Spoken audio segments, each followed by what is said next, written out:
tao na yun ngayon. So lahat ng wala sa video, alam niyo din kung sino kayo. Hindi ko na yun kailangan isa-isahin. Last year was very, very hard time for me. And it's so hard to find real friends in the industry.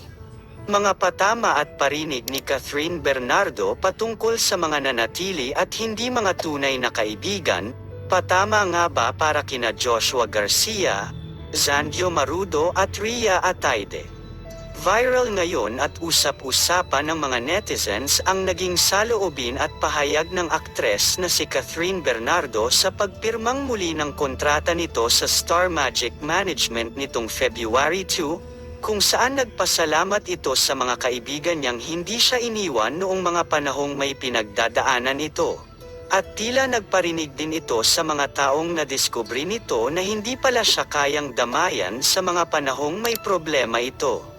Sa naging pahayag na ito ng aktres ay iniintriga ngayon ang mga kapamilya aktor at aktres na sina Joshua Garcia, Zanjo Marudo at Rhea Atayde na mga naging kaibigan din ni Catherine at Daniel Padilla noong mga panahong sila pa.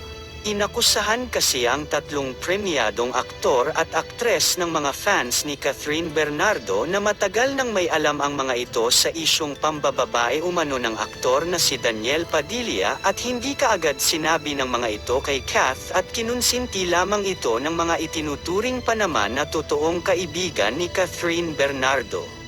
I am not surprised na si Zanjo, Joshua at Yubs ay pinagtakpan si DJ. Mas close sila kay DJ at syempre mga lalaki yan. Sila ang magtatakpan kahit mali.